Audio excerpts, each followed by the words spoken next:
está recibiendo mamadera y pecho, ¿cómo se llama esa lactancia?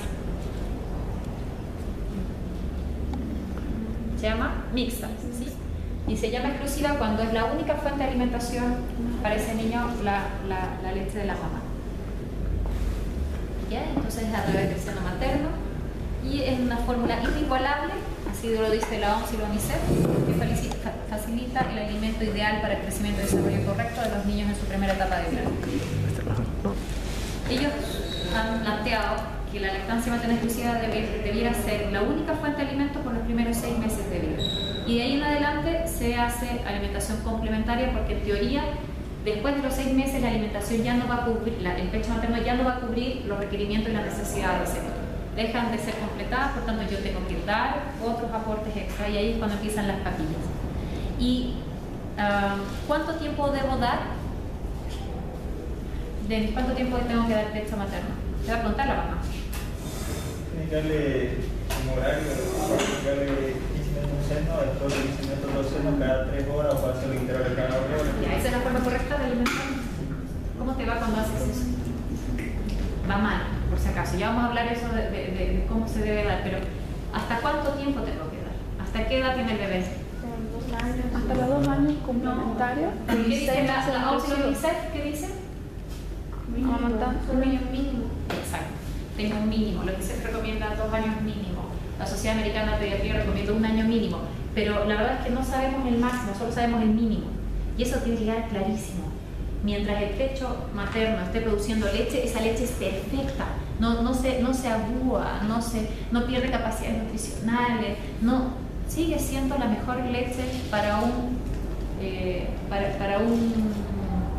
bebé humano. Sigue siendo la mejor leche. Nunca va a dejar de ser perfecta, nunca va a disminuir su porcentaje de proteínas, su porcentaje de carbohidratos, su porcentaje de nada. Va a seguir siendo perfecta mientras se produzca. Hay la idea de que ya se agúa, que ya no puedes agüita, que estará dando por la mano. Así que ¿cuánto? No lo sabemos. Ahora están de moda las lactancias prolongadas. ¿Cuán prolongadas? Hay mamás que dan 3 años, 4 años, 5 años. Se ha puesto muy de moda la lactancia materna en el mundo. Entonces los países desarrollados, con madres más cultas y más educadas, que tienen acceso a esta información, están dando a sus hijos lactancias prolongadas. ¿Cuán prolongadas? Como medicina no podemos responder esa pregunta, todavía, no sabemos. ¿Sí? Se han hecho estudios antropológicos y han visto que la humanidad, en la época en que vivíamos en las cavernas y en nuestra evolución, para sobrevivir como especie, se ha dado lactancias maternas bien prolongadas. Hay incluso pueblos antiguos que daban hasta 7 años de lactancia materna. Hay muchos beneficios con dar lactancia materna, entonces probablemente están basados. Piensen que después de destetar a un niño, el aporte de proteína de mayor calidad se suspendía prácticamente por completo. ¿Sí? Leche de otros animales, imagínate, hasta que domesticamos otros animales para sacarle la leche, no mucho, pero muchos años después. Que coman animales cazados, eso ocurría un par de veces a la semana. Entonces el resto del tiempo la fuente proteica de un niño era muy limitada. Por tanto, la lactancia aseguraba una buena nutrición, buena fuente de proteínas en niños que estaban en crecimiento. Y segundo, retrasaba un poco los pasos intergenésicos, los alargaba en realidad. ¿Sí? Si yo estoy con lactancia materna y estoy dando cada rato pecho, probablemente no estoy ni ovulando por un buen tiempo. Entonces te asegura beneficios al bebé y beneficios a la madre. Entonces, la respuesta de cuánto tiempo hay que darle, no lo sabemos. Y ustedes eso le tienen que llegar a decir a la mamá, no lo sé, mamita, hasta que usted sienta que es el momento de destetarlo. Bueno, esto es lo que habíamos hablado, no se da cuenta de lo normal. Yo les hago recuerdo que en los años 70 eran muy pocas mamás en el primer mundo que le daban lactancia materna exclusiva a sus hijos. Se consideraba que era algo como de animales, algo como muy precario, como de animal, como de humanos del tercer mundo, como, ay, qué cosa más cochina darle leche a un bebé. Si venían estas cajitas, estas latitas de leche maternizadas, todas muy limpiecitas y todas muy higiénicas, y les parecía que era fantástico. Entonces, en Estados Unidos, el porcentaje de lactancia materna exclusiva en esa época era bajísimo. Entonces vino todo un proceso de entender lo que era la lactancia materna, sus beneficios, y vino toda esta nueva moda. Pero los niños criados en esas épocas, en el primer mundo sobre todo, tenían muy baja cantidad de lactancia materna exclusiva. Y podrían hacer un estudio acá y ver cuántos de nuestros niños tiene lactancia materna exclusiva? Bajísimo. Todos están con su formulita, todos están con su leche NAD y son carísimas, dicho sea de paso, ¿no? Realmente es un esfuerzo económico súper grande, pero el papá, que es buen papá, le compra su latita de leche al bebé. Pañales y leche es como algo que creen que es insustituible. Entonces estamos haciendo muy malas cosas para que nuestra población, gente humilde, le esté dando la leche artificial. ¿Y qué porcentaje de desnutridos menores de 6 meses tenemos? De los desnutridos que vienen, ¿qué porcentaje es menor de 6 meses? Es alto. Y antes de los 6 meses no hay ninguna justificación para que un niño sea desnutrido primario. No hay ninguna justificación. Porque si hizo bien el hospital que recibió ese bebé cuando nació y apoyó la lactancia de esa mamá, no hay ningún motivo para que ese niño no esté con pecho materno exclusivo. ¿Ya? Y eso que quede claro, y un pecho materno exclusivo bien dado, a libre demanda, no horario, que eran los conceptos antiguos, a libre demanda, es exitoso en el gran porcentaje de los casos y no necesita ningún tipo de aporte más. Ya, la fisiología, más o menos conoce la fisiología mamaria, es la succión del bebé, la que estimula estímulos nerviosos que están en el mismo pezón, que llevan a la formación de la leche a través de la prolactina y la hipófisis. Hay un ciclo circadiano que hay más secreción durante la noche y tiene la gracia que esto inhibe la ovulación, por tanto yo aumento los espacios intergenésicos, que es súper importante para la salud tanto de la mamá como para el bebé. El bebé que tiene 9 meses, 10 meses, 11 meses y tiene un hermanito, tiene que compartir atención, cuidados, alimentos, etc. O sea, el círculo de pobreza, el círculo de nutrición, espacio intergenésico es corto. Así que la lactancia materna exclusiva protege de eso. A ver, la prolactina secretada después de la mamada, ¿ya? Para la siguiente toma. Es súper importante entender eso. Aunque no lo crean, eso es súper importante. Déjame ver si hablo un poquito más. A ver. Entonces, tengo el niño que produce la succión. No, mentira. ¿Qué dice aquí? Succión, contacto. Succión y contacto. Bueno, esto debería venir aquí una flechita acá. Entonces, succión, el contacto, secreta distintas cosas a través de la hipófisis posterior, la oxitocina, y la oxitocina tiene en relación al efecto edictolácteo. ¿Cuándo estamos llenitos de oxitocina? Las mujeres, perdón. ¿Cuándo están llenitas de oxitocina en relación a la maternidad? Exacto, cuando nace el bebé. Están llenitas de oxitocina, por tanto, están preparadas para dar su primera lactancia en etapas muy precoces de nacimiento. A los pocos minutos, más o menos a los 30, no es tan directo. A los 30 minutos baja la glicemia del bebé, se suspendió el aporte que recibía por la placenta, va a empezar a bajar, por tanto, el nivel de glicemia le va a dar hambre al bebé, más o menos 30 minutos. Y la mamá va a estar lista para darle leche materna a los 30 minutos de haber nacido. Y aparte se secreta de la hipófisis anterior, la prolactina, también hay un lactógeno placentario que ayuda en el último momento de la maduración, y ambas, tanto la prolactina y la prolactina es productora, prolactina viene de producción, no se van a olvidar de eso, le voy a preguntar, y la oxitocina de secreción. A veces está la producción, pero está frenada la eyección, entonces la mamá está con el pecho gigante y no le sale, ¿sí? Porque hay cosas que pueden frenarme acá. Por ejemplo, la oxitocina puede estar frenada por el estrés y el dolor, cosas que pueden acompañar al momento del nacimiento.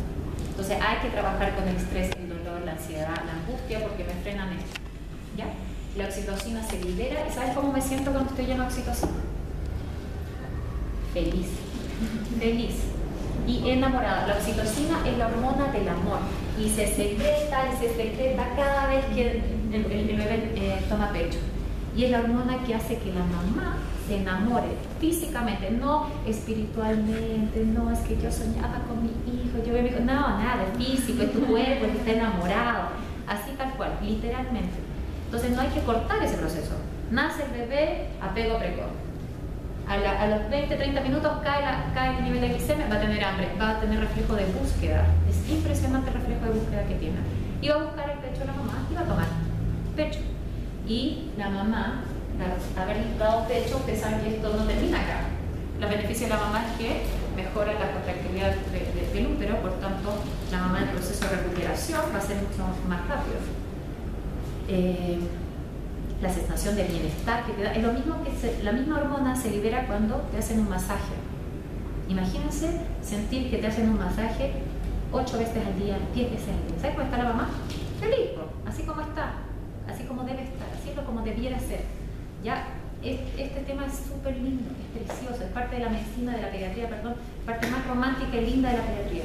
Ustedes amen la lactancia materna, apasionense la lactancia materna, porque esa es la manera que les van a poder transmitir la información correcta a los papás, a la mamá, y ella va a poder hacerlo. Es lo que ustedes transmiten. Si ustedes les transmiten angustia, ansiedad, no está creciendo su bebé, ya, empecemos con la fórmula. Sí, no, es que no tienes pecho, no tienes leche, hijita. ¿Qué le vamos a hacer? Damos fórmula. ¿Saben qué porcentaje de las mamás no pueden dar pecho exclusivo exitoso? ¿Qué parte de las mamás, una mamá común y silvestre que tiene su bebé en la maternidad, no va a poder darle lactancia materna exclusiva? Cercano a cero. En estudios muy grandes poblacionales se han visto que las mujeres solo con agenesia mamaria total no pueden dar lactancia materna exclusiva. Ay, que mis pechos son muy chicos, no importa. No importa, tu glándula mamaria funciona y todo tu hormona funciona y tu cuerpo va a funcionar perfecto. Está demostrado científicamente. No hay excusas, no, ay, es que no produzco mucha leche, que la mamá no tiene mucha leche. Esto es cuestión de tiempo. No produce mucha leche, bueno, que succione más.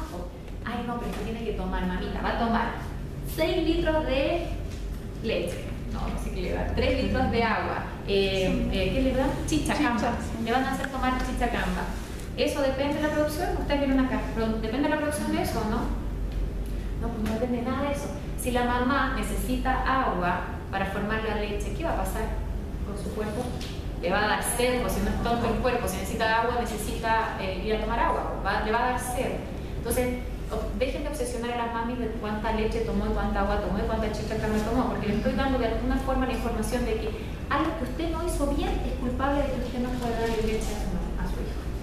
Usted no hizo lo suficiente, usted no tomó suficiente agua, usted no, porque la niña, yo le he dicho 20 veces, doctora, que vaya a tomar, no me hace caso mi hija, y yo le he dicho, tiene que tomar tanta leche, tanta agua y no sé qué. No tiene nada que ver, lo único que hago con eso es que libero más cortisol, que son hormonas que me están peleando acá. Entonces, la mamá hay que calmarla, tranquilizarla, darle confianza y tranquilidad y poner el bebé al pecho cuantas veces sea necesario. Y si la mamá adoptó ese bebé, si lo adoptó, no tengo acá, pero tengo todo lo demás. Por tanto, ese bebé, hay un método, no sé si lo tengo en esta presentación, hay un método para inducir lactancia de cero y quedar con lactancia materna exclusiva con una mamá que adoptó. Y eso se puede. Imagínense una mamá que no tuvo el bebé, puede dar lactancia materna exclusiva. Imagínense cualquier otra mamá que sí tuvo el bebé. Cualquiera puede, aunque esté con lactancia mixta y llegue con ustedes, gracias a esto que es tan perfecto, puede quedar con lactancia materna exclusiva. ¿Sí? Ya vamos a explicar cuáles son los métodos. Pero esa es la fisiología básica, entonces no depende de cuánta agua tome, cuánta no sé qué tome, depende de cuántas veces la ponga al pecho ese bebé. Bueno, esta es un poco de anatomía. Acuérdense que hay, aquí tengo los conductos y la zona del pezón y la areola, es todo lo que, aquí justo debajo de la areola, no sé si logro ver bien acá, están los senos lactíferos, acá están. Aquí están, los senos lactíferos están justo debajo de la areola. Y esto es lo que necesita ser masajeado cuando el bebé está tomando pecho. Por tanto, al tomar pecho, tienen que incluir no solo pezón, sino areola también. La areola tiene que prácticamente desaparecer dentro de la boca del bebé.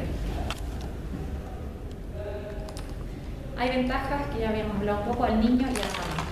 Las ventajas al niño es que no hay nada mejor que la leche de la mamá. La leche de vaca sigue siendo buenísima, pero para el ternero, no para el bebé. Sí, está fabricada por un ternero que tiene nada que ver con nosotros, tiene un poco que ver, pero la verdad es que tiene otras necesidades.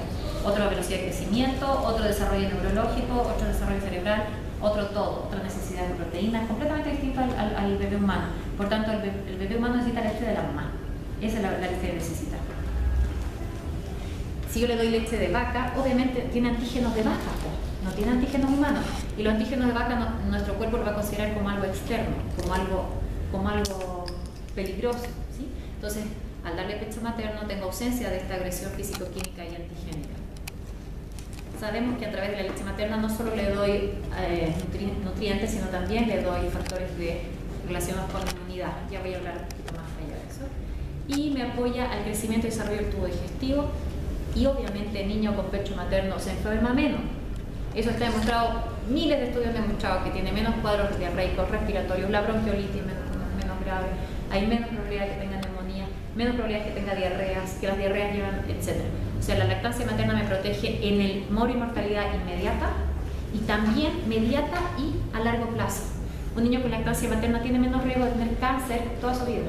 Un niño con lactancia materna va a ser más inteligente que un niño que no recibe lactancia materna. Un niño con lactancia materna va a tener menos riesgo de hacer diabetes tipo 1 y tipo 2. Tiene menos riesgo de obesidad toda su vida, menos riesgo de desnutrición en ese periodo y en periodos más posteriores. Incluso obesidad, cuando tenga 50 años, va a tener menos si tuvo lactancia materna exclusiva. Es decir, no solo es la mortalidad inicial, sino a mediano y largo plazo. Y la mamá tiene una represión física postparto mucho mayor. Acuérdense que la oxitocina ayuda a contraer el útero, a perder menos sangre, etc. Aumenta el espacio intergenésico. ¿Por qué? Porque inhibe la ovulación. Disminuye el riesgo de cáncer de la mamá, tanto de la mama como de los ovarios. Y uno dice, pucha, si da tanto leche, pobrecitas, pobre calcio. Eso me han dicho varios. Yo he dado lactancia, sumando todas las lactancias que he dado más de 3 años de lactancia. A mí me han dicho que me va a quedar osteoporótica y mi pobre hueso, ¿cómo estará mi hueso? Bueno, la verdad que disminuye el riesgo de osteoporosis en la madre. En edades futuras, obviamente, cuando me llegue la menopausia, voy a tener ese riesgo. Y una ventaja que no es menor es que ofrece un espacio para que haya una mayor y mejor interacción entre la mamá y el niño. Y esto influye positivamente en el desarrollo psicomotor del lactante. Y no sé si lo tengo acá.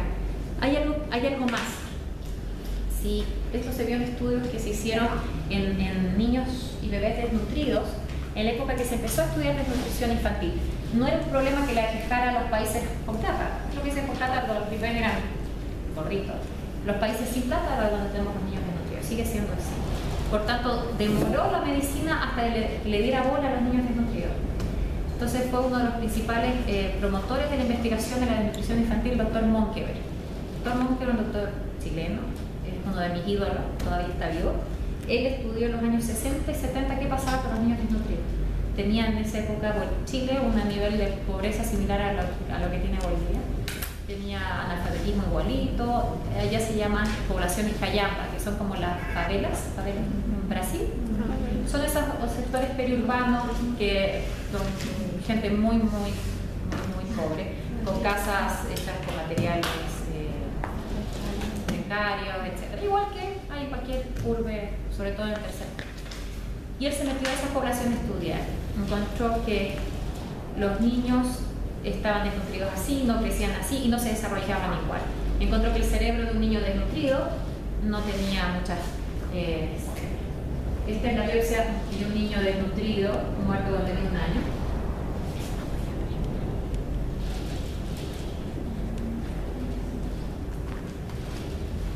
Versus, esta era la muestra de un niño muerto por otra razón que no sea desnutrido, de la misma edad. Imagínense un árbol en pleno verano, lleno de ramas y ramitas, y etcétera, que hace un hermoso y maravilloso jardín frondoso. Y el niño desnutrido tenía como que hubiera sido otoño y lo hubieran podado recién. Esa es la diferencia del cerebro en un niño de 1 año si está nutrido o está desnutrido. Entonces, la nutrición en el primer año de vida es la más importante para el desarrollo en todo sentido, incluido neurológico. El cerebro al nacer pesa como unos 300 gramos. Alrededor del año pesa casi 1 kilo. O sea, el primer año de vida va a triplicar prácticamente su peso de nacimiento. Y si el niño es desnutrido, ¿cuánto pesa el cerebro? 350 gramos. Es así la diferencia de dramática. Entonces él inventó este centro de nutrición que se llama CONIN y llenó Chile entero de centros de apoyo nutricional, como nuestro centro 23, no sé qué, de marzo, pero imagínense que plagó todo el país con esos centros de apoyo nutricional. Los sacó de los hospitales, donde se infectaban, donde se morían, donde no sé qué, todavía nadie cachaba cómo manejarlos, y los salían de la parte crítica y los metía a los centros nutricionales. Y bueno, al principio muy ordenado, se aseguraba que tomara tal cantidad de leche, tal